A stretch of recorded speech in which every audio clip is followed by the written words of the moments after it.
பிரியமானவர்களே, இயேசுவின் நாமத்தில் உங்களை நான் வாழ்த்துகிறேன்.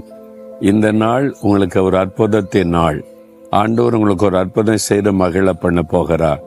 ஏதோ ஒரு காரியத்துக்கு பயந்து கொண்டு இருக்கீங்கள, அது மாற போகிறாரு. ஏதோ ஒரு மனிதரால் டிஸ்டர்ப் பண்ணப்படுறீங்கல்ல, அந்த சூழ்நிலை கர்த்தர் மாற்ற போகிறார். அப்போ இது எப்படி மாறுங்க அப்படின்னு நினைக்கிறீங்களா? என்று யார்கிட்ட சொல்றது, யார் உதவி செய்வான்னு நினைச்சுக்கிட்டே இருக்கேன்னு கலங்கி கொண்டு இருக்கிறீங்களா?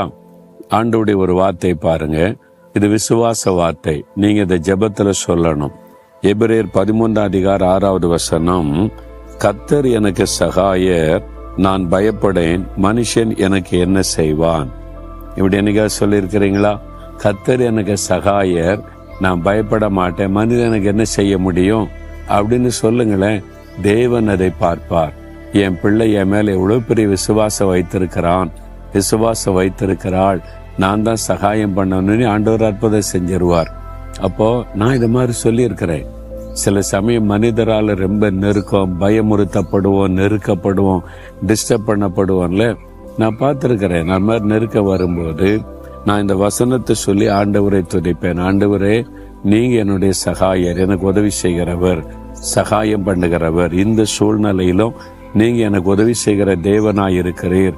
நான் பயப்பட மாட்டேன். மனுஷன் எனக்கு என்ன செஞ்சிட முடியும்? அவங்க என்ன செஞ்சிட முடியும்? அதனால நான் பயப்பட மாட்டேன். சும்மா பயமுறுத்த முடியும், அவ்வளவுதான். அதுக்கு மேல என்ன செய்ய முடியும்? பொய்யான குற்றச்சாட்டை சொல்ல முடியும், அவ்வளவுதானே. நம்மளை பரிகாசம் பண்ண முடியும், அவ்வளவுதானே.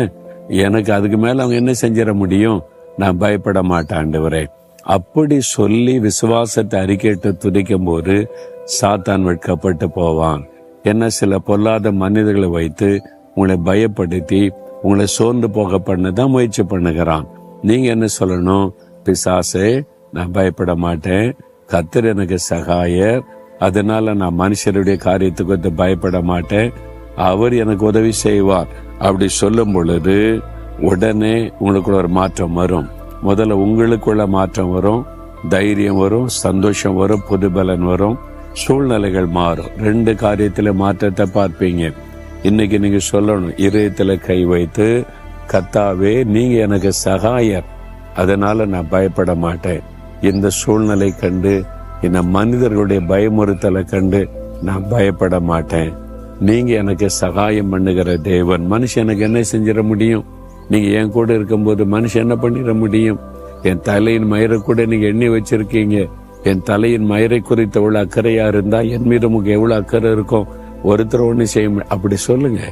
உங்க விசுவாசத்தை ஆண்டவர் பாப்பார். என்னுடைய மகன் மகள் என் மேல எவ்வளவு விசுவாசம் வைத்திருக்கிறான்னு உடனே வைராக்கியமா கர்த்தர் இறங்குவார்.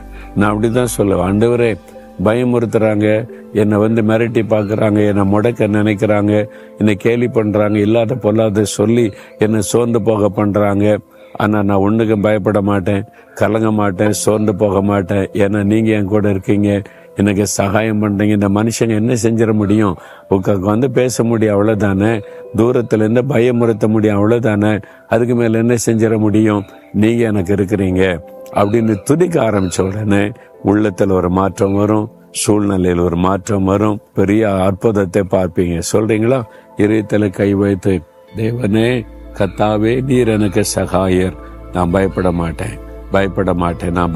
மாட்டேன். எந்த மனிதர் என்னை சேதப்படுத்த முடியாது, எந்த மனுஷர் எனக்கு தீங்கு செய்ய முடியாது. நீங்க எனக்கு சகாயர், அதனால பயப்பட மாட்டேன். இயேசுவின் நாமத்தில் ஆமேன்.